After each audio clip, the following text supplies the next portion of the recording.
terima kasih sudah hadir kembali dalam acara Product of the Week hari ini. Dan seperti yang Bapak Ibu lihat di layar monitor Bapak Ibu masing-masing, kali ini kita akan membahas dan mengupas mengenai produk dari IKASIL, yaitu IKASIL Sealant, seperti itu.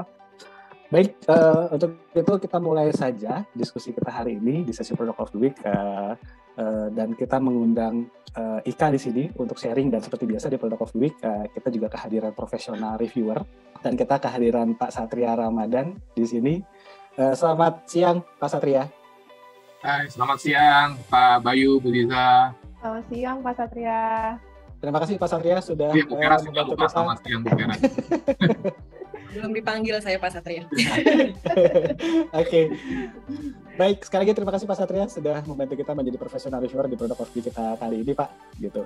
Dan juga di sini kita juga mengundang representatif dari IKASIL. Di sini kita kehadiran Bu Verastika. Selamat siang Bu Veras. Halo, selamat siang Pak Bayu, Bu Ziza, dan Pak Satria tentunya. Selamat siang Bu Veras. Oke, kita akan langsung masuk saja ke dalam sesi diskusi kita hari ini, Bu Veras, dan kita akan memberikan waktu ke Bu Veras untuk memperkenalkan diri Bu Veras sebagai siapa di IKASIL, dan juga kita bisa masuk, mungkin Bu Veras bisa langsung juga share screen apa sih IKASIL itu sebelum kita masuk ke pembahasan produk sealant-nya, Bu Veras. Silakan Bu Veras.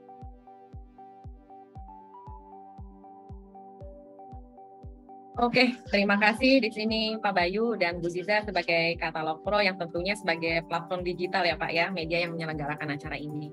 Dan semoga akan selalu sangat bermanfaat Pak. Terima kasih Bu. Saya ulang kembali, mungkin saya perwakilan dari PT Indokarya Anugrah, Bu Verastika Swandari, bisa dipanggil mungkin biar enak Bu Veras aja atau Veras juga tidak apa-apa. Nah, jadi sebelum memulai presentasi, mungkin saya ingin mengawali presentasi ini dengan mengajak Bapak dan Ibu untuk menjelaskan secara singkat tentang perjalanan perusahaan kami, sehingga mungkin dari rekan-rekan sekalian bisa mengetahui bahwa apa yang telah kita capai sekarang ini mungkin di tahun 2022 adalah sebuah proses perjalanan yang mungkin bisa dibilang sangat panjang lah. Nah, jadi kalau kita lihat di sini ada kayak seperti diagram, jadi kita mengawali dari tahun 1986. Jadi perusahaan kami ini awalnya didirikan dengan nama Giasindo Teknik Pratama, yang dimana di tahun tersebut kami ditunjuk sebagai distributor GE, General Electric, tapi untuk plastik materialnya. Lalu di tahun 1987, baru dari tahun itu kami ditunjuk sebagai distributor untuk material GE Silicon. Jadi untuk sebagai distributor sole agent di Indonesia ini masih berlangsung sampai sekarang. Di situ ada kemasan cartridge, mungkin banyak orang bilang kemasan ini tube ya, sebenarnya ini namanya kemasan cartridge.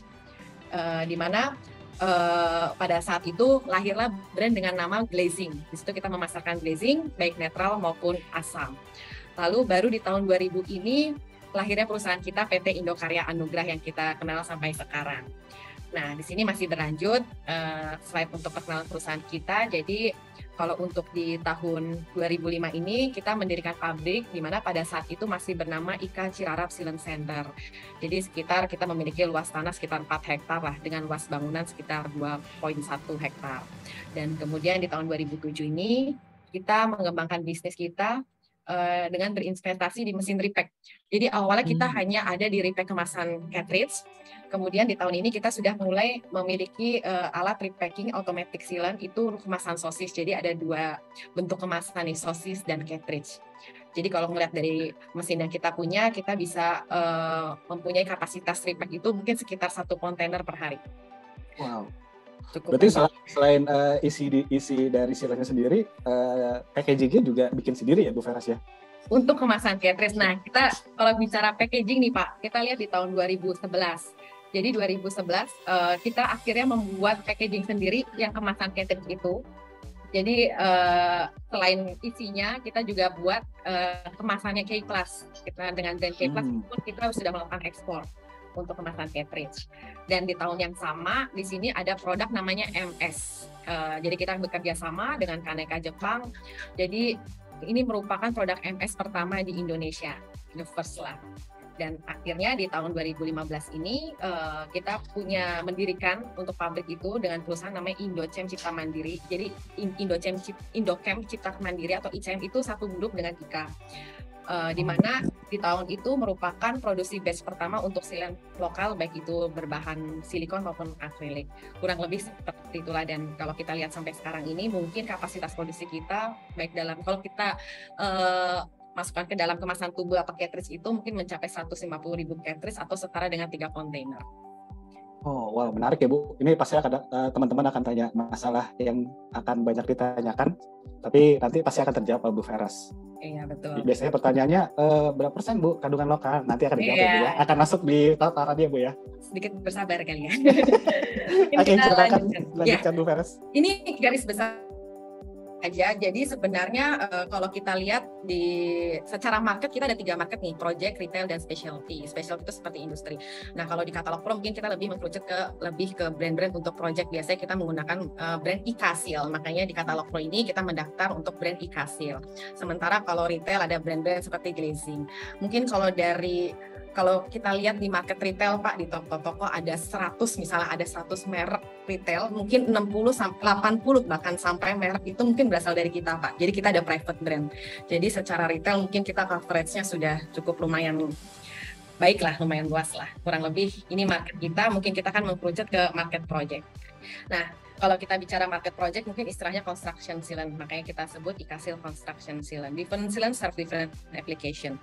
Jadi kalau kita bicara sealant ini, sealant itu mungkin kata benda ya, noun. Jadi ada beberapa bahan-bahan sealant. Tabel ini menjelaskan untuk bahan-bahan sealant apa saja. Di sini kalau kita lihat tabel sebelah kiri, mungkin saya bisa pakai kursor, mungkin kelihatan kursornya. Yang pertama itu silikon, kemudian modified silikon, yang bawahnya polyuretan, mungkin lebih enak disebut PU yang paling sering didengar, dan akrilik. Sebenarnya selain ini mungkin ada lagi seperti polysulfide dan lainnya, tapi yang ini 4 bahan ini paling common lah di project. Nah, di sebelahnya, tabel-tabel sebelahnya itu lebih ke karakteristik produk.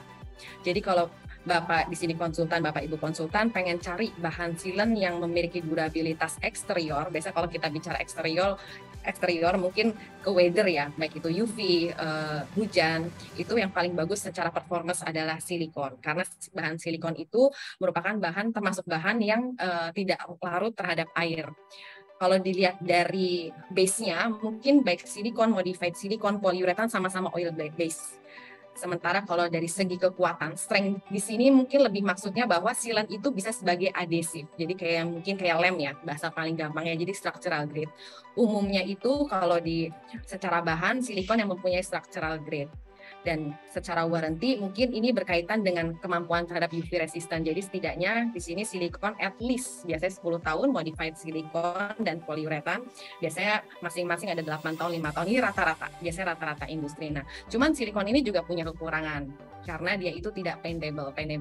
Jadi tidak bisa dicat. Semisalnya MS dan misalnya silikon mungkin bisa dicat, mungkin PU dan MS itu bisa tergantikan, tapi karena silikon dasarnya tidak bisa dicat, jadi masih ada MS, PU. Jadi dari karakter-karakter ini akan mempengaruhi bagaimana cara Bapak dan Ibu dalam memilih jenis sealant, kurang lebih seperti itu. Biasanya kalau kata kunci yang paling mudahnya, kalau Bapak ketemu material yang berpori rapat, Bapak dan Ibu seperti kaca, terus ada metal itu bisa ACP, mungkin bahan stainless steel itu menggunakan silikon biasanya. Tapi kalau yang berpori rapat seperti GRC, konkrit ataupun precast itu biasanya menggunakan MS atau PU. Itu kata kunci paling mudah. Kadang-kadang kan kalau di konsultan mau menspekkan weather seal kelas penutup celah, jadi itu untuk bagaimana menentukan antara silikon, MS, PU, salah satunya kata kuncinya di bahannya, kurang lebih seperti itu. Dan kita juga harus merhatiin apa substrat yang akan jadi landasannya ya Bu. Betul itu sangat termasuk salah satu key lah untuk menentukan jenis pemilihan sealant. Tadi dari Pak Bayu bilang biasanya kita sebutnya substrat ya. Jadi area yang kontak langsung sama sealant itu biasanya substrat. Jadi substrat itu bisa berbahan kaca, metal ataupun natural stone. Nah, kurang lebih seperti itu. Oke. Wah, nih menarik nih. Ini sebenarnya basic sih, belum menuju ya, ini paling basic biasanya. Oke, alasannya kenapa? Karena sebenarnya silikon ini termasuk inorganic material. Jadi Inorganik tuh maksudnya bukan organik ya, jadi seperti tidak memiliki non-carbon based polymer lah. Kalau untuk silikon, kalau modified silikon, poliuretan, akrilik itu termasuk organik, jadi ada umurnya. Kita bicara ini karakteristik ininya ya Pak, dasarnya material ini ya, karena kalau kita bicara teknologi mungkin akan makin banyak perkembangan ya, tapi ini dasarnya karakteristik bahannya seperti itu. Nah, silikon sendiri itu sebenarnya sudah proven ya, karena pembelajarannya mungkin udah selama 30 tahun study lah. Biasanya kan kalau tes material itu biasanya ada di Florida ya. Mungkin Pak Satria common sekali itu kalau ada semua jenis material biasanya dilakukan di Florida Test Service ya Pak Satria. Di sana banyak sekali itu biasanya, kurang lebih seperti itu. Nah, kalau ini interaktif ya. Jadi saya gambar ini lebih ke interaktif image. Nanti mungkin Pak Satria bisa tahu ini apa benar nih. Sistem ini hanya interaktif ya, disclaimer dulu. Jadi kalau secara fungsinya nih, sealant mungkin betul adalah penutup celah. Nah, penutup celah itu biasanya kalau di arsitek itu nulis di RKS-nya itu di weather sealant. Bisa weather seal, weatherproofing sealant atau weather seal. Jadi fungsi si sealant itu penutup celah. Jadi kalau dilihat ini mungkin sini ada IGU, ada double glass ya. Nah, sealant itu biasanya diapit dua material.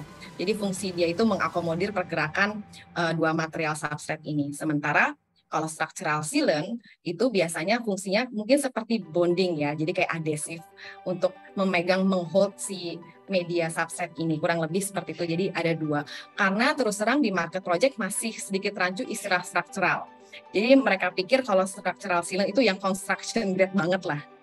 Jadi sebenarnya beda ya, takutnya ada beberapa spek karena mikirnya structural sealant itu ada construction grade, structural ini dipakai di weather seal, sebenarnya kurang tepat juga gitu kan, kurang lebih secara fungsi dua poin inilah. Tapi di presentasi kali ini mungkin saya akan lebih banyak akan menjelaskan ke weather seal karena berdasarkan pengalaman saya yang paling banyak isu itu di kasus-kasus weather seal kalau pada saat berjalannya proyek seperti itu. Nah, ini lebih ke standar apa sih? Kenapa sealant itu dikategorikan sebagai structural sealant ataupun weather sealant? Nah, biasanya di sini Bapak dan Ibu konsultan kalau melihat RKS arsitek biasanya kan ada standar-standar sealant itu seperti apa. Nah, atau enggak misal Bapak dan Ibu mendapatkan brosur atau technical datasheet yang paling dilihat tuh apa sih biasanya. Nah, kalau structural sealant ini biasanya yang paling dilihat itu adalah tensile strength, nilai tensile strength. Jadi saya bacakan, jadi structural sealant itu kan fungsinya untuk memegang baik itu kaca atau metal panel terhadap frame-nya. Nah, tensile strength itu didapat dari mana sih? Jadi nilainya adalah 0,345 megapascal atau 50 pound square inch ya, PSI, minimum tensile strength. Nah, 50 ini didapat dari mana? Jadi ada istilah sealant design strength itu adalah 0,138 megapascal. Jadi 20 PSI. Nah, untuk biasanya kalau untuk menentukan sebuah nilai itu nggak boleh ngepas, biasanya harus ada safety factor. Nah, safety factor ini ada di 2,5 dan rata-rata industri sealant menggunakan standar 5. Jadi 50 ini dapat dari 2,5 dikali 20 PSI, jadi kurang lebih seperti itulah. Nah, ASTM-nya seperti apa? Kalau di kita mengacunya pada testing material menggunakan ASTM, itu biasanya kalau untuk tensile strength itu biasanya di ASTM C1184, di mana turunannya ada di sini ada tensile adhesion, hardness dan sebagainya. Kurang lebih seperti itu. Nah, kalau di weather seal yang paling dilihat ini bukan biasanya kalau sealant weather seal itu tidak melakukan pengetesan secara ASTM C1184. Biasanya standarnya adalah di ASTM C920 dan paling dilihat tuh biasanya di joint movement atau movement capability. Dari plus minus 25% sampai 100%. Nah, kalau di barang yang sekarang ada, rata-rata itu mungkin antara pilihannya di 25 sampai 50%. Biasanya kayak gitu sih, dengan tergantung penggunaannya juga ya. Biasanya yang menentukan ini mungkin dari baik itu konsultan arsitek maupun konsultan fasad biasanya yang menentukan berapa persen sih, biasanya seperti itu. Bu Veras, ya. Ini agak menarik nih mengenai structural sealant ya. Jadi structural sealant kan kita bisa gunakan baik dari gedung yang jangankan yang 3 lantai, yang 1 lantai juga bisa sih sebetulnya dengan menggunakan structural sealant, sampai gedung yang tinggi ya, sampai gedung yang tinggi yang di atas 40 lantai, 70 lantai, bahkan yang 100 lantai pun sebetulnya bisa menggunakan structural sealant. Itu tergantung dari beban angin sih, beban angin dan berapa jadi sealant pipe yang akan digunakan nantinya. Nah, yang menarik di sini ada beberapa negara yang mereka tidak mau menggunakan four-sided gitu loh. Ada beberapa negara yang menyatakan seperti itu. Nah, itu disebabkan oleh apa ya, Bu?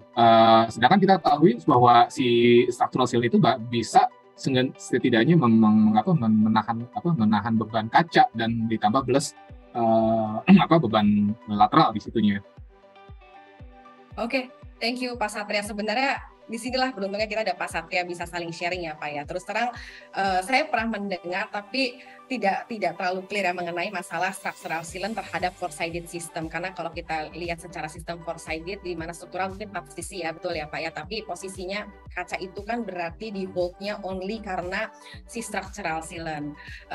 Ini mungkin pendapat dari saya pribadi, mohon masukannya juga Pak Satria. Jadi kalau menurut saya, kalau kita lihat dari data teknis atau TDS produk kan biasanya mungkin ultimate tensile strength itu dari kita pun mungkin safety faktornya bahkan sampai 8 kali. Secara data mungkin kita bisa bicara safety, tapi mungkin ada beberapa faktor lain nih Pak, karena yang namanya sealant sendiri itu bagusnya performance sangat dipengaruhi oleh bagaimana proses aplikasinya, workmanship-nya.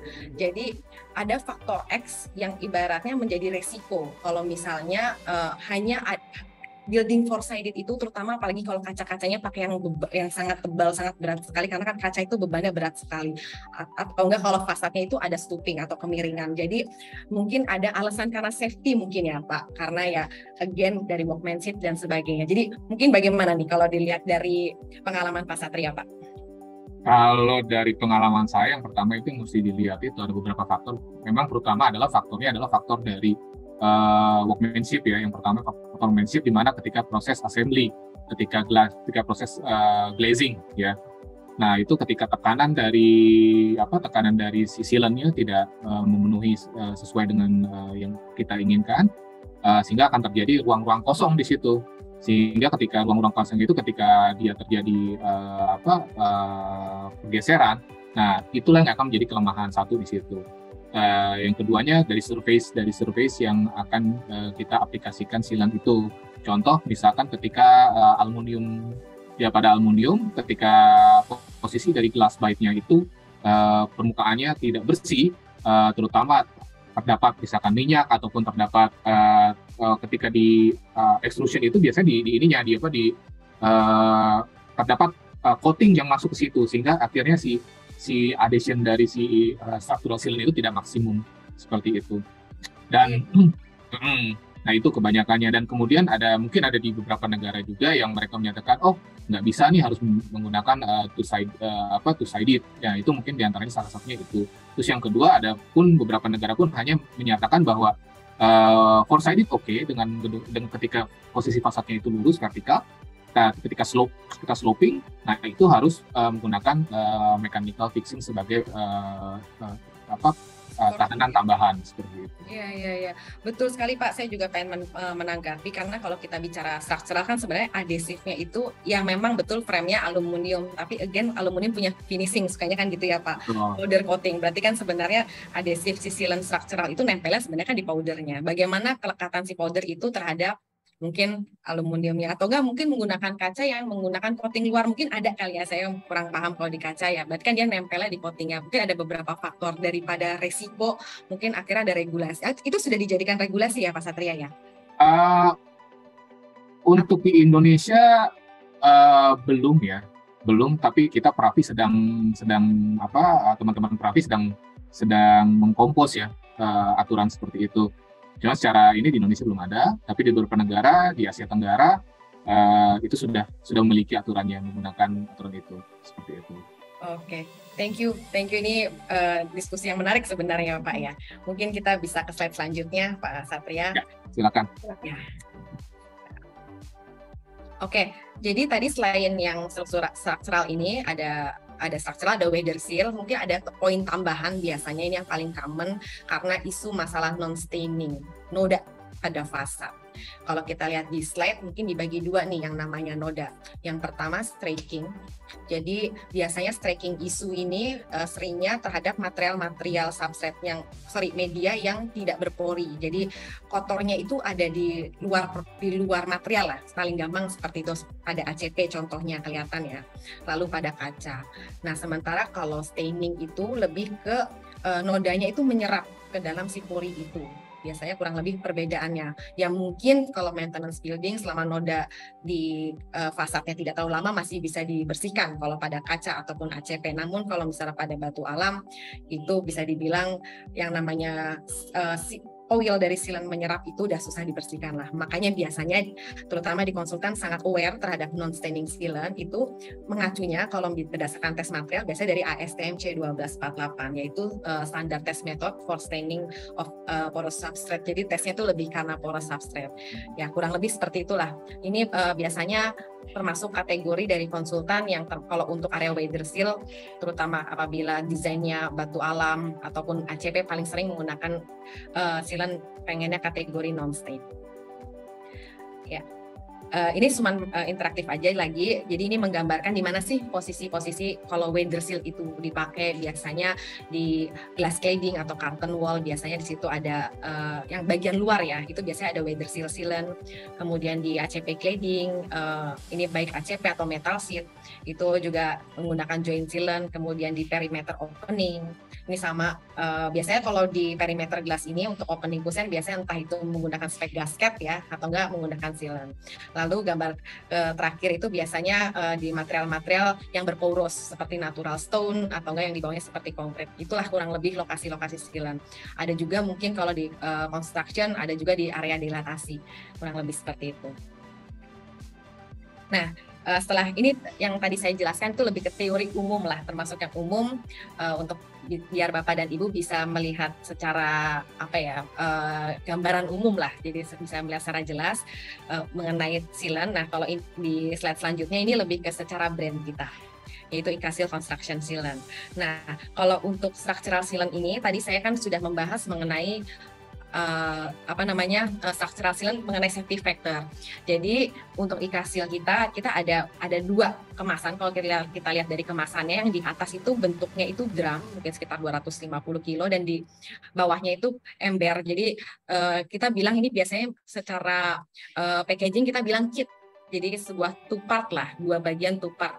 Nah, ini sering digunakan di sistem-sistem unitize. Ini yang paling common biasanya konsultan fasad tuh sistem-sistem unitize ya, Pak Satria ya. Nah, biasanya ini kalau mungkin banyak beberapa poin-poin properties dari performance sealant yang diperhatikan dari konsultan fasad, tapi saya meng-highlight yang paling penting aja karena tadi membahas kalau structural sealant itu paling penting di UTS ya, Ultimate Tensile Strength. Jadi hasil tes kita mengatakan kalau untuk yang two part ini di 1.26 megapascal berdasarkan ASTM C1135 yang merupakan bagian dari ASTM C1184. Kalau kita lihat dari SDS 0.138 megapascal kita memiliki safety factor 9.1. Nah, itu yang tadi mungkin menyambung tadi Pak Satria bahas mengenai force rate. Oke, secara data mungkin safety factor 9, tapi kan ada beberapa ya Pak ya, tadi Bapak bilang bahwa mention adhesive dan segala macam. Nah, sementara yang di bawahnya ini yang kemasannya paling umum dilihat sosis yang bisa dipakai di onsite lapangan itu dengan Ikasil 997 SG dengan Ultimate Tensile Strength 1.2 di mana memiliki safety factor 8.6. Semoga dari standar yang kita miliki ini kita kenapa sebut material ini sebagai structural sealant. Nah, kalau ini geng itu weather seal ya, kita bilang weather seal series lah. Nah, tadi kan saya sebut kalau misalnya weather seal series yang paling sering dipakai itu istilahnya adalah movement capability apa joint movement, dimana kalau yang paling umum yang sudah ada di Indonesia itu biasanya antara 25% dan 50%. Jadi di 25% kita punya series di Ikasil 988, lalu dengan kelas yang 50% itu di Ikasil 990 WS, dan ada tambahan lagi nih yang untuk 50% dengan grade non-stain dari ASTM 1248 tadi yaitu di 900 ns. Ini yang saya sebut barusan ini lebih ke silikon. Nah, selain bahan silikon, Ikasil juga punya bahan lainnya seperti MS dan poliuretan yang biasa sering dipakai di konkrit dan GRC ataupun yang membutuhkan dicat ya, paintable itu kita sudah memiliki movement capability 50%, di mana rata-rata untuk kelas 50% itu masih jarang kalau di Indonesia, itu di IKASIL MS 1022 LM, IKASIL Pumax, dan Super P. Seperti itu. Nah, ini yang seru karena silent failure, jadi ini lebih ke masalah-masalah di lapangan. Jadi kalau saya sebagai orang silent, biasanya kalau di awal-awal project itu karena kita part bagian terlalu kecil, mereka lebih fokus mungkin ke desain sesuatu yang lebih terlihat ya. Nah, cuman kalau di berjalannya proyek baru biasanya ibu ada masalah nih atau apa, baru ketahuan salah spek atau apa. Itu pengalaman ini paling sering silent failure ini lebih ke weather seal sih, penutup celah. Mungkin gimana Pak Satria? Lebih banyak kalau dari Bapak, kalau pada saat di fasad ini kebanyakan kan kalau komplain silent tuh kalau structural sebenarnya masih termasuk minim ya, jarang-jarang case ya Pak ya. Kalau struktural itu jarang fail sih sebetulnya, hampir apa ya? Kalau saya bilang sih hampir 98% itu tidak pernah terjadi fail ya. Tidak pernah terjadi fail. Nah, yang failnya itu kebanyakan di weather seal sih sebetulnya. Di weather seal ketika water leakage ke dalam sistem dan lain-lain, itu kebanyakan yang weather seal. Iya ya, nah itu dia kenapa di sini mungkin saya akan lebih ke pengalaman di lapangan tuh karena ulahnya weather seal nih. Yang pertama adhesive failure, jadi adhesive daya rekat, jadi kegagalan pada daya rekat si sealant. Jadi kalau dilihat di gambar mungkin ini warna biru itu menunjukkan sealant lah. Kita mungkin bisa PU, silikon, MS. Jadi dia gagal rekat terhadap materialnya di sini. Seperti pada gambar terlihat ya. Ini biasanya ciri-cirinya itu kalau misalnya di gambar paling kanan yang ada di kursor, dia itu tidak ada substrate tertinggal, jadi beneran gagal. Plus ini paling sering itu biasanya pertama mungkin umumnya ya pada saat sebelum dipasang sealant mereka tidak melakukan pengecekan dulu apakah sealant yang digunakan adhesifnya bagus terhadap substrate-nya. Yang kedua itu masalah cleaning procedure. Jadi sebelum aplikasi tidak dilakukan cleaning yang baik. Jadi misalnya contoh si sealant itu karena cleaningnya tidak baik, misalnya di yang paling sering berdebu, yang mudah berdebu kan bahan-bahan kayak beton ya, gitu. Jadi si sealant itu justru menempel pada debunya, jadi fail, dia tidak menempel pada si konkretnya. Nah, termasuk di perimeter ini paling termasuk sering terjadi ya.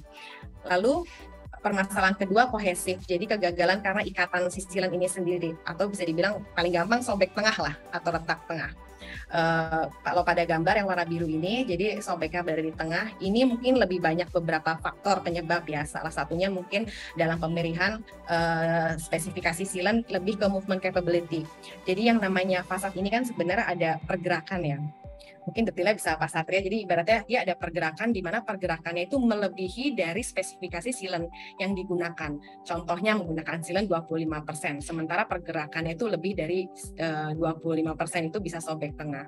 Lalu adapun penyebab cohesive failure itu juga bisa dikarenakan mungkin sealantnya terlalu tipis, juga bisa tidak sesuai standar. Nanti saya akan menjelaskan secara umum untuk standar joint design yang umum pada umumnya. Lalu kalau ini subset atau drain failure, jadi posisinya dia seperti adhesive failure, tapi sebenarnya si substratnya yang ikut ketarik oleh si sealant. Mungkin bisa dilihat ya, di sini ada sealant lalu ada substratnya yang tertarik. Ini juga posisinya sangat sering terjadi di area perimeter window. Seperti ini, kalau gambar di ini kebetulan mungkin pakai powder apa anodizing coklat nih, dan di sini nih posisinya sealantnya ini substrate failure, jadi kayak ada mungkin material catnya ya yang ketarik seperti itu. Kurang lebih ini termasuk sering terjadi. Lebih baik sih kalau untuk hal seperti ini opening sebenarnya paling bagus ketika posisi dari opening itu belum terfinish ya, event itu belum di primer atau planir lah cat. Soalnya sering kalau misalnya berjalannya proses pekerjaan di proyek itu biasanya cat masuk dulu baru sealant. Once akan terjadi substrate failure. Lalu ini ada yang lainnya seperti sealant itu sangat tacky sehingga kotorannya menempel, lalu ada color change, ini biasanya kompatibel, ada kimia-kimia atau tidak cocok dengan substrate-nya, jadi sealant itu berubah warna. Kemudian ada staining, ini tadi sudah dijelaskan, ada baik itu fluid migration atau staining pada, kalau di sini pada natural stone. Kemudian rundown atau streaking, jadi biasanya pada permukaan metal. ada movement before curing juga, lalu ada shrinkage. Kalau shrinkage mungkin selama dia itu polimer yang oil base, biasanya penyusutannya tidak akan terlalu signifikan. Biasanya yang water base yang paling sering penyusutannya yang sangat signifikan. Nah, lalu ada cracking. Ini pemilihan bahan silen ngaruh ke cracking. Biasanya kalau menggunakan silen-silen organik itu paling sering terjadi cracking ya. Apalagi kalau sebenarnya kalau gambar di sini menggunakan water base, ini akrilik, jadi akan cracknya sangat parah. Biasanya kalau untuk yang grade-grade silen yang pengen crackingnya minim atau bahkan tidak, biasanya menggunakan yang organik atau seperti silikon. Nah, bagaimana untuk menghindari ini, ibaratnya sebagai apa ya, untuk menghindari kejadian failure ini. Pertama, joint design-nya. Nah, kita sebut silen penutup celah. Celah itu berarti sesuatu yang kecil ya. Kalau kita bicara 5 cm, saya nggak tahu tuh Pak, itu udah termasuk celah apa bukan Pak Satria? Kalau 5 cm, itu udah. 5 cm. Kemudian ya 5 cm ya. Iya. Mungkin kalau di carton wall jarang kali ya yang tiba-tiba desainnya mungkin 2 cm tapi realnya 5 cm jarang. Tapi terus terang kalau misalnya lebar celah tiba-tiba di luar standar, paling sering itu di pekerjaan precast gitu. Kadang-kadang bisa ditemukan 3,5 cm bahkan. Nah, jadi sebenarnya secara good joint design itu secara kedalaman paling tidak 1 cm, ini bisa dilihat 6 mili sampai 10 mili. Lalu untuk lebarnya atau width itu di 1,2 cm sampai 2 cm. Sebenarnya paling bagus itu di 2 cm maksimum, tapi walaupun di 2,5 kita masih pertimbangkan oke. Nah, ini juga mempengaruhi dengan menggunakan backer. Backer itu sangat penting sebagai bantalan dari si silen. Selain supaya silen tidak terlalu boros, dia juga bisa mengadjust mau berapa ketebalannya. Jadi yang penting itu minimum adhesion kontaknya itu di 6 mili, tapi dengan catatan lebarnya berapa dulu. Biasanya kalau paling gampang orang aplikator akan bilang 1:2. Jadi kalau misalnya ini 2 cm, kedalamannya 1 cm. Ataupun kalau misalnya lebar ini 1 cm, kedalaman juga bukan 5 mili karena minimum itu 6. Itu paling mudah lah. Nah, mungkin kalau backer sendiri banyak ya Pak Satria ya, kadang-kadang kalau di pasar mereka juga bisa pakai yang model backer sheet kayak foam gitu. Tapi sebenarnya bentuk bulat ini termasuk bentuk yang lebih bagus lah, lebih direkomendasikan. Proses tooling juga mempengaruhi karena bagaimana kepadatan silen itu sendiri. Kalau misalnya dia dalam tapi tidak padat, tidak ada rongga, itu juga akan mempengaruhi sih. Bisa nanti akhirnya adhesive failure kurang lebih, cohesive, jadi retak tengah kurang lebih seperti itu. Nah, itu kalau di slide ini lebih menunjukkan bagaimana maksudnya peran dari si backer root. Jadi untuk menghindari three-sided adhesion joint. Kalau misalnya two-sided, jadi silen itu punya movement. Mungkin paling gampang lihatnya ke kanan atau ke kiri lah, ada movement. Nah, kalau misalnya dia three-sided, dia kan ada movement tambahan ke bawah, itu yang menyebabkan sebenarnya retak tengah. Jadi salah satu penyebab cohesive failure di lapangan itu biasa ada salah satunya tidak menggunakan backer. Nah, ini termasuk 5 hal, ini lebih ke produknya sih, 5 hal secara produk yang perlu diperhatikan dalam memilih silen. Pertama, otomatis non atau UV resistant, ketahanan terhadap UV. Jadi kalau kita bicara sudah UV resistant, sudah tahan terhadap UV, otomatis silen itu bisa dipakai di interior juga. Jadi better untuk memilih yang memiliki kekuatan terhadap resistant. Kemudian, nah, movement capability ini yang sering ditulis di RKS Arsitek juga penting. Mungkin saya nggak tahu nih, Pak Satria bisa saling sharing. Kapan mungkin Bapak lebih memilih, oke, nanti si silen ini saya untuk area fixed joint ini menggunakan cukup 25% atau 50%, biasanya kan itu require dari konsultan ya, Pak Satria ya? Betul, betul. Nah, selain movement capability juga ada non-staining. Jadi kalau mungkin dari konsultan mau aman semuanya, yaudah semua weather seal non-staining aja. Tapi kadang-kadang mereka melakukan variasi. Ada beberapa, terutama di silikon ya. Kalau bahan silikon itu biasanya yang paling ada isu terhadap staining. Kalau MSPU biasanya memang secara bahan dia sudah termasuk non-staining grade. Nah, itu perlu dipertimbangkan. Lalu paintable apa tidak? Karena kalau milih silikon kan kalau semisal taruh di GRC atau precast, dia tidak bisa dicat. Jadi biasanya perlu dipertimbangkan juga substrate-nya bahan apa, apakah perlu paintable. Nah, 4 ini yang paling mudah bagaimana menentukan kita menggunakan silen seperti apa. Dan selain 4 ini, yang paling penting adalah kita membeli produk yang tentunya sudah tersertifikasi ya. Jadi bukan karena klaim secara marketing, secara komersial, tetapi juga bahwa produk yang dipakai itu sudah ada sertifikatnya. Nah, oleh karenanya mungkin di slide selanjutnya kita akan lebih ke bahas ke certification. Bisa ini dulu balik lagi ke yang tadi. Yang Oke. Nah, ini menarik nih bicara tentang non dan UV resistant. Mungkin ada sedikit tambahan tadi yang cracking pada sealant tadi, pada weather seal. Itu kebanyakan, kenapa ya banyak terjadi cracking? Itu kebanyakan dari sealantnya tersebut juga tidak UV resistant, tidak UV resistant, sehingga dia akan mudah mengeras. Dan ketika dia mengeras, ketika ada pergeseran dari struktur bangunan, maka terjadi cracking di situ. Nah, yang menarik lagi dari UV resistant adalah compatibility antar material nih. Jadi ada contoh begini, ketika kita mendesain suatu unitized system ya, baik unitized system maupun stick system, itu ada pertemuan antara dua material yang berbeda. Di antaranya material sebagai ganjel yang biasanya ada double adhesive tape, ada gasket bertemu dengan structural sealant.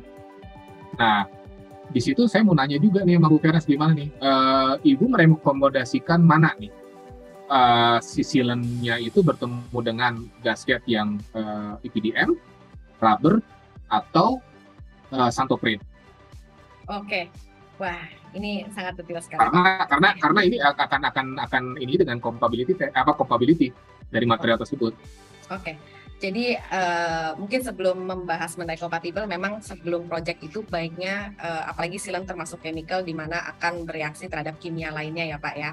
Jadi memang betul biasanya sebelum material itu di-approve ataupun dilakukan realisasi pekerjaannya, biasanya memang ada beberapa tes seperti substrate addition test juga ya, selain daya rekat. Terus di situ ada kompatibel juga, selain itu ada staining, delamination dan lain-lainnya. Nah, kompatibel, kalau kita bicara kompatibel tes ini, memang kalau kita bilang substrate-nya itu kaca ataupun aluminium, so far kita bisa bilang hampir 90% kompatibel ya Pak ya.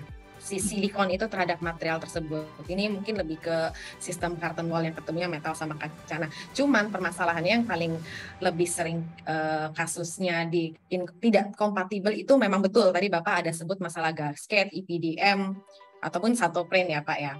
Nah, di situ kenapa kalau misalnya, makanya dilakukan tes itu, kenapa kalau misalnya terjadi kompatibel dan tetap diterapkan, itu lama-lama mungkin ada properties yang berkurang dari si sealant itu.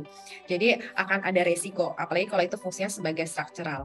Nah, oleh karenanya biasanya sebelum project itu menentukan material sangat penting sekali betul kompatibel. Nah, paling umum EPDM, tapi so far dari EPDM yang ada di industri rata-rata kompatibel Pak. Kalau misalnya terjadi tidak kecocokan, biasanya kan dari hasil tes kelihatan berubah warna ya.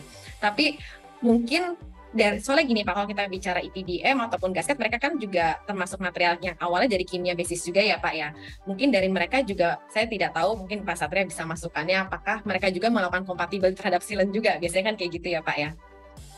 Memang betul lebih tepatnya daripada kita berasumsi itu pengetesan terhadap gasket atau EPDM atau Santoprene itu dilakukan Pak. Karena kalau kita bicara brand kan mungkin banyak ya Pak ya, kita nggak bisa ngejas EPDM A, B, C, tetap harus dilakukan tes nih. Kalau menurut Bapak Satria gimana Pak? Kalau melihat dari Bapak buat desain fasad paling sering menggunakan apa nih? Karena kan mereka sebenarnya mungkin Santoprene bisa digantikan dengan structural, tapi mungkin ada yang memang harus pakai Santoprene seperti itu Pak. Oke. Jadi sebetulnya tuh penggunaan, pertama kita lihat penggunaan gasket ya. Santoprene sendiri sebetulnya memang dia UV resistant dan umurnya pun ya dia panjang sekali umurnya. Nah, dia kedua-duanya ini antara gasket dan dan silicon sealant ini ataupun structural sealant ini dua-duanya juga elastometric material sebetulnya gitu. Tapi jangan salah ketika orang kadang-kadang berpikir elastometrik dengan elastometrik disatuin ya nggak ada masalah. Tapi kadang-kadang itu juga ada masalah besar juga seperti itu. Nah, sebetulnya memang terjadi reaksi kimia antara structural sealant ketika digabungkan dengan EPDM gasket. Nah, di situ yang kalah siapa? Ya, yang kalah sih EPDM-nya, tapi bukan kalah secara struktur. tetapi warnanya akan kemerahan nantinya si EPDM-nya. Walaupun secara kalau kita lihat di kasat mata nggak benar-benar kelihatan sih, tapi kalau kita deket-deket ngeliatin, nah itu ada sedikit luntur lah warnanya dari hitam menjadi agak menuju orange seperti itu. Jadi sih kalau menurut saya akan lebih baik ya menggunakan Santoprene sebetulnya. Seperti itu. Iya, betul. Custom, biasanya mereka juga pasti akan custom bentuk juga ya Pak ya, tergantung dari desain Bapak ya. Karena kan dia termasuk rigid ya, maksudnya tidak, kalau silen kan ngikutin tuh celahnya seperti apa. Betul. Tapi kembali ya sebaiknya untuk dites sih, Karena ada beberapa klien yang mungkin yang tidak setuju dengan menggunakan Santoprene. Karena kenapa? Secara harga itu jauh berbeda ya. Jauh berbeda dengan EPDM ataupun rubber gasket. Seperti itu. Oke, thank you Pak. Jadi ya poinnya memang pengetesan sebelum ditentukannya material itu termasuk hal yang penting ya. Apalagi yang kita gunakan tuh cenderung ke chemical yang bisa saling bereaksi. Betul. Seperti itu. Nah, mungkin kita bisa lanjut ke sertifikasi. Jadi ini lebih ke sertifikasi yang telah IKASI lakukan. Mungkin mengingat waktu juga nih Pak Bayu dan Bu Ziza, tidak akan terlalu berlama-lama. Untuk sertifikasi kita menggunakan standarnya mengacu kepada ASTM. Nah, kalau ASTM itu kita tesnya itu di TÜVSUD Singapura, jadi tidak terlalu jauh. Nah, ini contoh mungkin tidak terbaca, tapi ini salah satu contoh hasil tes kita ASTM C920, berarti kategori silen itu sebagai weather seal.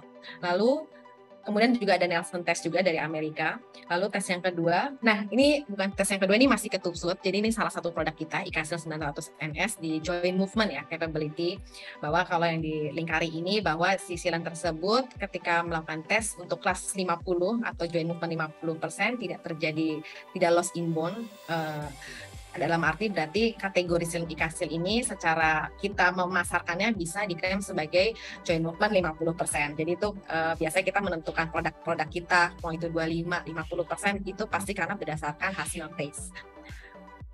Nah, ini contoh yang untuk non-stain. Tadi saya sebut ada adopted ASTM 1248.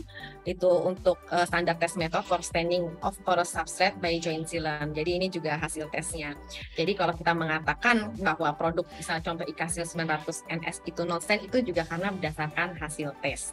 Sama lembaganya TÜVSUD. Lalu selain itu di sini ada SWR ya. Jadi Sealant Waterproofing dan Restoration Institute singkatannya. Nah, biasanya gini, kita termasuk kalau secara brand itu bukan pionir ya. Kita selalu akan mengadopsi dari brand-brand sebelumnya. Jadi brand-brand sebelumnya di sini seperti GE, mungkin Dosil, Sika, BASF, dia melakukan kalau untuk movement capability melalui sertifikasi SWR. Mereka pasti akan menggunakan sertifikasi SWR. Oleh karena kita juga melakukan hal yang sama. Itu kenapa kita bilang produk lokal bersertifikat internasional. Betul. Ini termasuk susah Pak, karena kalau SWR ini dia itu bukan mengetes dari material yang kita kirimkan ke mereka. Tapi mereka itu lebih mengambil secara random. Dia akan nanya, oke, produk kamu itu dipasarkan kemana, jadi dia random, seperti itu. Biasanya kan kalau kita kirim, takutnya kita kasih yang terbaik ya Pak ya. Jadi kalau SWR, nah seperti sampai ada salah satu mungkin, ini sebenarnya secara publish mereka, Dow itu juga mempublish don't take our word for it, take SWR. Jadi di sini menekankan bahwa prinsipal sealant itu sangat percaya terhadap sertifikasi SWR. Nah, ini kalau kita lihat secara online, itu bisa dilihat kita ada Dow, Indokarya, ICM ini pabrik kita. Jadi kita tidak mengedit, ini sertifikat bisa dilakukan di download secara online. Lalu Momentic Performance Material ini dengan GE. Nah, ini kemudian untuk yang Go Green ini biasanya konsultan selalu pengen ada istilah platinum atau apa, biasanya menyertakan ini ya. Jadi kalau green ini baik secara produk, baik rendah VOC, lalu tidak mengandung karsinogen juga. Selain itu juga terhadap produksinya, bagaimana produksinya di material ini, seperti ramah lingkungan, lalu ada masalah penanganan limbah yang tepat dan pemakaian energi efisien, rendah polusi. Lalu apakah industri kita itu bagaimana tingkat kebisingannya ataupun debu workshop. Jadi tidak masalah di ending hasilnya, tapi prosesnya juga. Jadi nggak hanya cuma lihat dari hasil jadinya ya Bu, untuk bisa mendapatkan green certificate dari ini berarti dari GBCI Indonesia ya Bu? Iya betul, Green Product Council Indonesia. Oh ya. Oke. Nah, ini mungkin ini sertifikat lainnya lah dari China, Guoqi Piaoxun, jadi untuk standar taste. Lalu, nah ini slide selanjutnya yang tidak penting, jadi ada sedikit pesan-pesan ini dari Bapak Taufik Bawazir. Mungkin semenit bisa disaksikan bersama. Yang terhormat, Direktur Utama PT Indokarya Anugerah Group. Assalamualaikum warahmatullahi wabarakatuh. Salam sejahtera kita semua dalam acara sosialisasi. Sedikit ini ya. Ke pos, Bu. Ya. Seminar Bangga Produk Indonesia bersertifikat TKDN.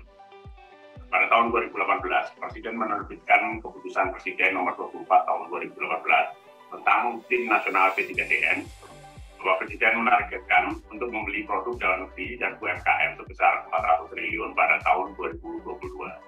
Untuk mendukung target tersebut, Kementerian Perindustrian menargetkan nilai capaian penggunaan produk dalam negeri dalam pengadaan barang dan jasa sebesar 80%. Pemerintah telah mengeluarkan Undang-Undang Nomor 3 Tahun 2014 tentang perindustrian, terutama pada pasal 386 yang mewajibkan untuk menggunakan produk dalam negeri dalam setiap pengadaan barang dan jasa. Peraturan Pemerintah Nomor 29 Tahun 2018 tentang pemberdayaan industri, terutama pasal 61 yang mewajibkan penggunaan produk dalam negeri dengan nilai TKDN minimal 25% apabila telah terdapat produk dalam negeri dengan penjumlahan nilai TKDN dan TMP paling sedikit 40%. Peraturan Presiden Nomor 16 Tahun 2018, Peraturan Presiden Nomor 12 Tahun 2021 tentang pengadaan barang dan jasa pemerintah yang mewajibkan pengadaan barang jasa pemerintah menggunakan produk dalam negeri. Besar harapan kami melalui sosialisasi dan seminar Bangga Produk Indonesia bersertifikat TKDN dapat meningkatkan awareness penggunaan proyek-proyek pemerintah dan swasta. Terima kasih. Wassalamualaikum warahmatullahi wabarakatuh. Assalamualaikum warahmatullahi wabarakatuh, Pak.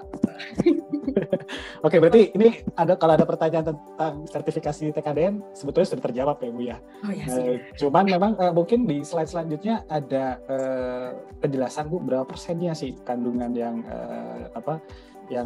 kandungan lokalnya ya yang ada di dalam kandungan IK-nya, Bu. Oke, jadi P3DN ya, atau enggak peningkatan penggunaan produk P-nya 3 dalam negeri. Biasanya sertifikasinya sering disebut sebagai TKDN, tingkat komponen dalam negeri. Nah, sementara kalau dari Bapak Taufik Bawazir, info sekitar kalau ada campurannya paling sedikit di 40%. Nah, untuk slide selanjutnya ini contoh sertifikasi kita dari Kementerian Perindustrian. Biasanya ini juga bisa di-download secara online.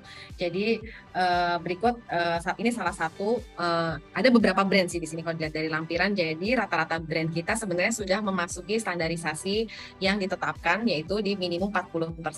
MAPCAT sebenarnya.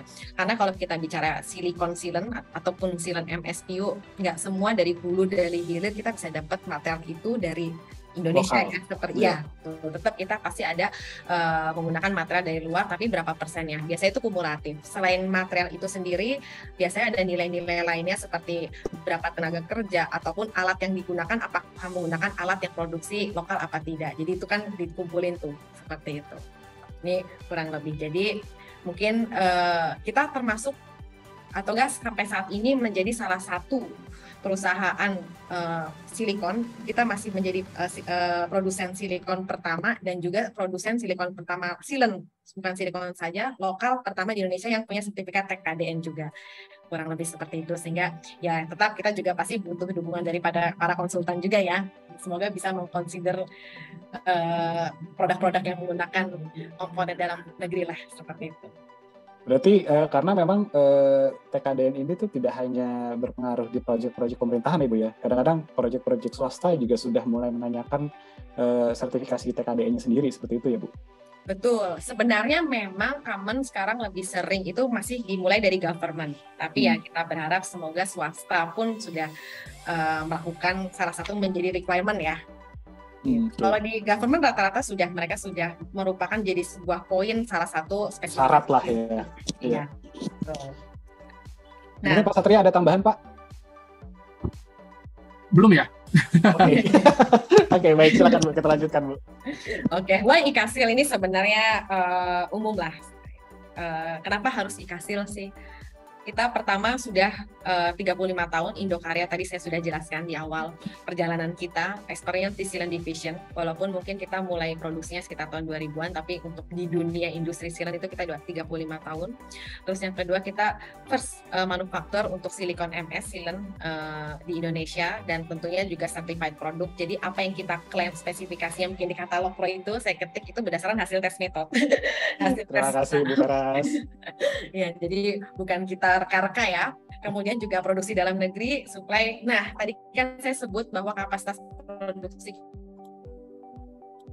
kontainer ya Pak ya. Jadi jangan khawatir ada kelancaran proyek, karena kalau kita sedang lokal, waktu produksinya lebih singkat, ready stocknya juga lebih terjamin. Lalu ada customized color. Nah, ini yang menjadi poin plus sampai saat ini sih. Jadi kalau ketika Bapak Ibu pengen punya ACP warna pink, silentnya warna pink, kita bisa buatkan. Biasanya kalau sekarang project volume itu bisa pas, bisa mencukupi lah. Rata-rata kalau project kan biasanya volumenya besar ya. Nah, audit service juga sangat penting, karena tadi saya bilang performance silent itu sangat penting juga. Kita pertimbangkan secara workmanship-nya, silent sebagus apapun kalau misalnya aplikasinya salah juga percuma. Jadi kita ada audit service dari kita, terutama baik itu struktural maupun weather seal. Biasanya kalau struktural itu, kalau yang unit test kan selalu ada di workshop ya. Kalau misalnya weather seal itu lebih sering di lapangan. Reputasi, referensi itu berdasarkan dari project reference kita, dan tentunya juga harga bersahabat. Nah, ini slide selanjutnya mungkin bisa melihat lucu warnanya ya. Ada kuning itu waktu itu buat Hartono saya ingat. Nah, ini yang buat Kos yang lebih, ini Paku Bono yang warna sedikit ivory ya. Ini kurang lebih seperti ini. Nah, ini secara ready stock kita, punya kita, dan lalu Bu Feras, mungkin saya ingin sedikit menanggapi yang mengenai color nih Bu. Nah, ini seberapa jauh sih Bu IKA ini bisa mengikuti warna yang diinginkan oleh owner gitu Bu, atau mungkin ada permintaan dari konsultan, karena kadang-kadang ada beberapa project yang ownernya itu meminta satu corporate identity color-nya Bu gitu. Nah, itu sejauh apa IKA tuh bisa mengikuti request dari owner itu Bu? Oke, misalnya dia sudah punya, biasanya kan RAL itu saya nggak tahu deh, kalau RAL itu kan biasanya sudah jadi acuan baku ya. Biasanya mereka tahapannya gini, mereka kasih sebuah entah itu plat atau apa yang menunjukkan color, kemudian kita matching. Kita believe biasanya dari beberapa yang kita lakukan, kalau memang harus sama dengan corporate color kita bisa mencapai 90% mirip. Tapi kalau yang susah itu biasanya kalau material natural stone, karena kita bingung mau ngambil hitamnya, mau ngambil apanya. Nah, itu biasanya kita kasih ada beberapa contoh gradasi sih. Nanti tinggal di approve yang mana. Termasuk corporate juga. Kalau dibilang 100% mungkin tidak ya Pak ya. Tapi biasanya kita mungkin ada yang hampir sama persis, ke gelap, ke terang. Nah, mereka tinggal pilih yang mana sih, seperti itu. Karena kalau warna itu kan pencahayaan atau apa kan juga sebenarnya sangat mempengaruhi matching apa enggak kan ya, nggak cuma karena masalah warnanya cocok apa enggak, seperti itu. Oke. Ini perihal warna nih, apakah dia warnanya hanya berlaku di weather silent, apa structural silent juga bisa warnanya beda? Structural silent beda, bisa, cuman karena, tapi bisa dibilang hampir tidak ada permintaan nih Pak Satria, karena posisinya mungkin karena di dalam kali ya Pak ya.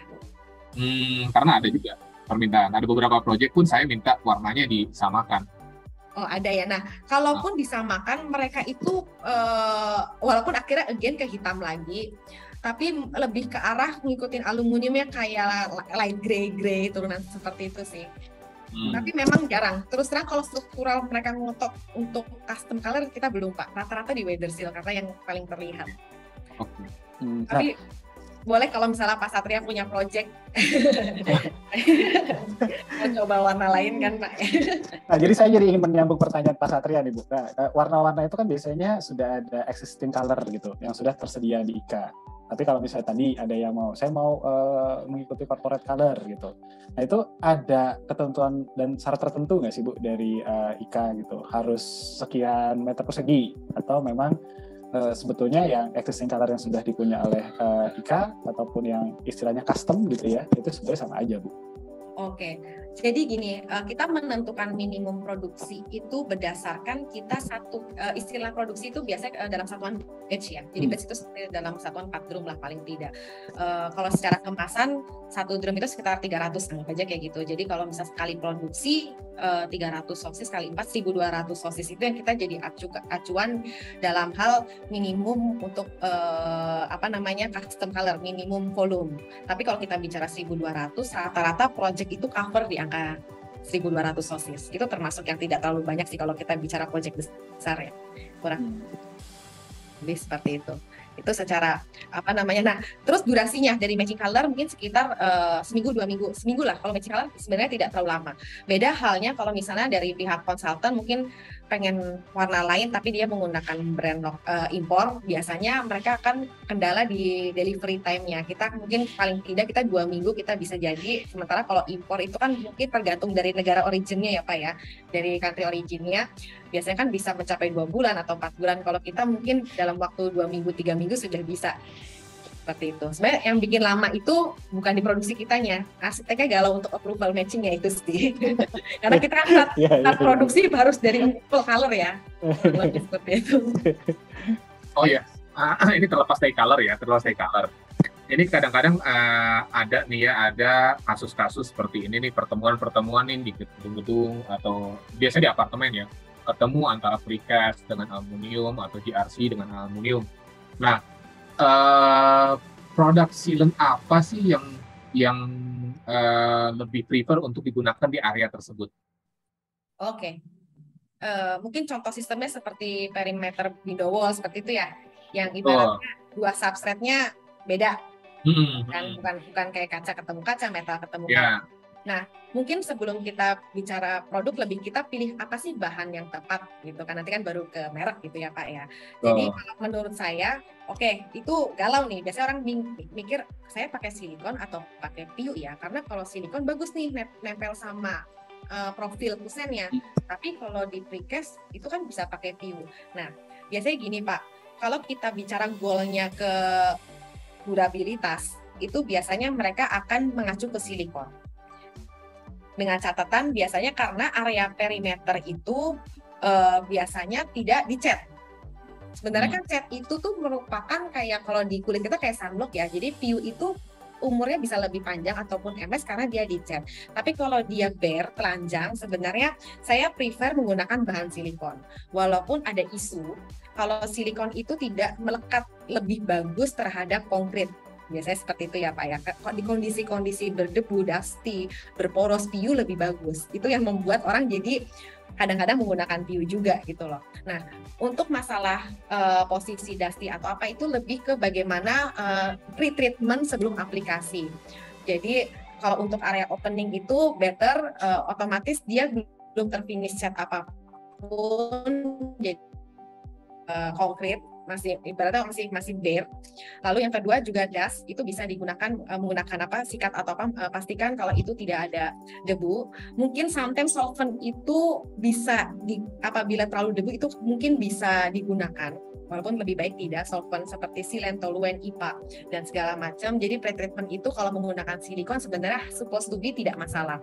Jadi kalau di antara beberapa bahan, tadi Pak Satria, menurut Ibu bahan apa? Menurut saya mungkin di antara semua bahan itu lebih tepat pakai silikon Pak, tapi dengan catatan proses aplikasinya itu pre-treatment-nya juga harus betul. Kurang lebih seperti itu. Itu untuk durability-nya ya, dengan silikon sealant ya. Betul, adesifnya kalau dengan sesuai standar aplikasi cleaning method itu juga seharusnya adesifnya sudah cukup baik juga Pak. Seperti itu. Yang sering tuh ya karena posisinya mau PUMS juga kalau misalnya posisinya tercat atau apa dia bisa ngangkat kan sebenarnya. Itu bisa happen terjadi kapan aja, nggak mesti bahan silikon. Jadi proses persiapan sebelum aplikasi itu paling penting sih. Tapi kalau bahan kayak lagi di silikon Pak Satria, karena kan posisi itu biasa tidak dicat Pak. Paling sering, terutama di material natural stone juga mungkin better di silikon Pak, karena posisinya kalau batu alam kan kayaknya nggak mungkin ya di list itu dicat gitu. Nah, dan posisinya sealant itu akan bare, akan tidak terfinish. Jadi mungkin silikon non stain, tapi harus tanda kutip itu harus non stain. Itu kalau kita goalnya pengen durabilitas lebih bagus ke bahan silikon. Kurang lebih. Right. Oke. Mungkin kembali ke Pak Bayu, ya ini kurang lebih lah kalau untuk project reference kita, baik swasta maupun pemerintah, swasta dengan Paku Bono, Sinar Maslen, Sedayu, Sumarekon, itu termasuk salah satu klien kita, yang end user, ini lebih ke gambar-gambar, secara projectnya. Project reference ya Bu ya? Iya, ini menggunakan Great Western nih yang project di sini, itu ada Holland Village, kemudian sebelah kanan ada Samara, kemudian Gold Coast. Nah, Gold Coast ini warna mocha nih Pak, dia custom color, terus JS Luansa, dan lainnya. Kemudian ini juga termasuk G-Box juga kita kebetulan untuk di ACP-nya ini, karena warnanya harus sudah grey kan, kurang lebih seperti itu.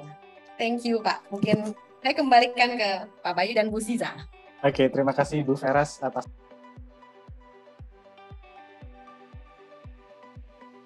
Kita izin sebentar untuk bacakan pertanyaan di kolom chat.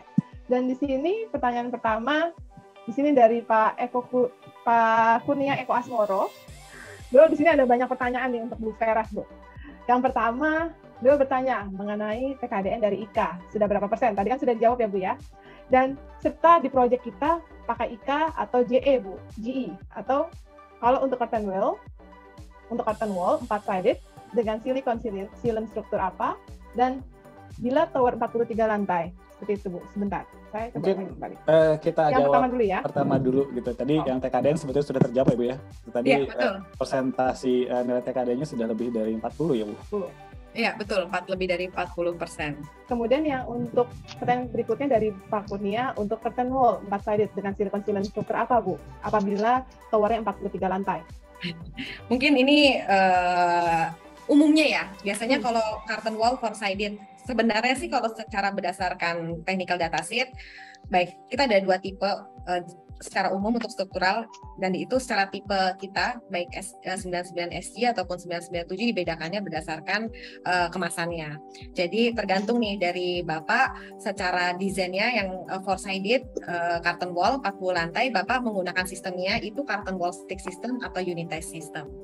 Soalnya gini, mau 2-sided atau 4-sided secara data teknis kita itu kita bisa digunakan untuk 2 sistem itu ya. Mungkin again tetap secara perkuatan tetap harus ada backup dari konsultan pasar. Biasanya mereka punya requirement. Kita harus lihat requirement-nya dulu seperti apa, mereka menentukan ultimate-nya seperti apa Pak. Nah, di situ kita bisa memilih apakah kategori struktural sealant kita masuk. Nah, jadi tergantung nih kalau curtain wall Bapak unitize itu di IKA kita bisa menggunakan yang 99 SG. Kalaupun dia stick system itu biasanya menggunakan yang kemasan sosis di 997 SG. Tapi biasanya kalau 4-sided itu mungkin bisa dibantu jawab juga sama Pak Satria, biasanya sudah mengarahnya ke unitize ya Pak Satria ya, kalau bicaranya 4-sided. Oke. Jadi gini, bukan masalah 4-sided-nya. Jadi intinya adalah itu berdasarkan sistem yang digunakan. Nah, untuk sistem unitized curtain wall, itu semua pekerjaan dari assembly, material itu semua ada di lapangan, ada di pabrik. Nah, kaca pun sudah menempel ke frame-nya. Nah, kita lebih kenapa kita lebih prefer menggunakan yang 2-part di situ dibanding yang 1-part. Nah, 1-part itu untuk unitized curtain wall itu hanya digunakan ketika proses replacement kaca. Ketika kaca itu pecah, frame-nya sudah dipasang di lapangan, kacanya pecah, otomatis harus ada replacement kaca di lapangan. Nah, disitulah menggunakan yang dengan yang sausage itu. Nah, bagaimana dengan stick system atau semi unitized system? Nah, semi unitized system ataupun stick system itu karena frame-nya dipasang di lapangan, maka ketika proses glazing, maka harus digunakan structural sealant dengan sistem yang 1-part atau sausage tersebut. Kenapa? Ya kan nggak mungkin juga pakai 2-part, karena 2-part kan drum kan, bagaimana caranya nanti aplikasinya. Nah, itu harus menggunakan yang portable gun itu dengan menggunakan 1-part seperti itu. Thank you Pak Satria. Jadi kita combine jawaban. Jadi mungkin 2 material kita itu baik struktural IKASIL 99SG ataupun 997SG bisa digunakan di sistem curtain wall, baik unitized atau semi unitized ataupun stick system. Tapi again kita juga harus ngikutin apakah nilai dari data teknis kita nanti hasilnya itu apakah sudah sesuai dengan requirement dari konsultan Jadi seperti itu. Jadi memang koordinasi dan saling diskusi itu sangat penting juga sih dalam menentukan apakah tipe ini yang tadi saya sebutkan itu bisa. Jadi so far biasanya menggunakan 2 tipe struktural itu.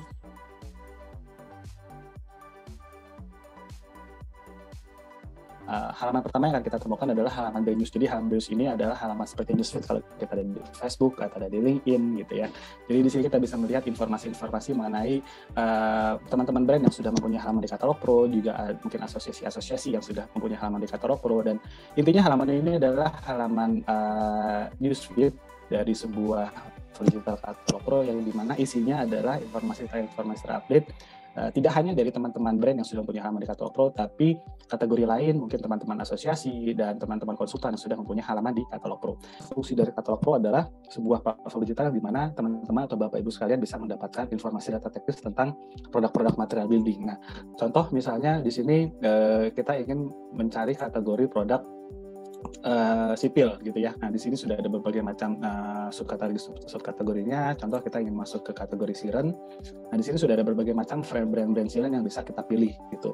Nah, contoh misalnya kita ingin tahu lebih banyak tentang ikasil, kita tinggal klik saja di ikasil sini dan nanti akan masuk ke dalam halamannya Ika. Nah, kita di sini bisa akan tahu ikasil itu kantornya di mana dan terutama adalah PIC-nya. Nah, di sini kita tidak hanya menginformasikan alamat dari kantornya atau nomor handphone, nomor telepon, tapi PIC-nya. Nah, di sini sudah ada Bu Feras sebagai PIC dari Ika, dan di sini juga tercantum nomor telepon handphone dari Bu Feras dan yang bisa kita hubungi secara direct untuk langsung tanya mengenai iklan.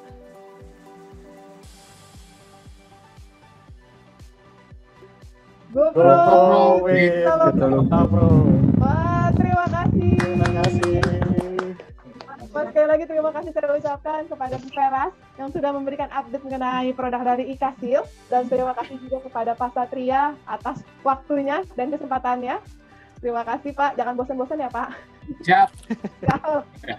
Dan terima kasih juga kepada teman-teman dan Bapak Ibu semua yang sudah hadir dan meluangkan waktunya untuk hadir di acara Product of the Week hari ini. Dan jangan lupa untuk terus saksikan Product of the Week kolaborasi dengan Pravi lainnya. Kita akan ada sampai 17 November ya Mas Bayu, Road to the Pravi Event. Seperti itu. Dan jangan lupa untuk terus saksikan juga acara-acara Katalog Pro lainnya. Kita ada foto dan juga ada Pro Insight ataupun Product of the Week di hari Rabu siang. Sampai jumpa. Assalamualaikum warahmatullahi wabarakatuh. Selamat sore.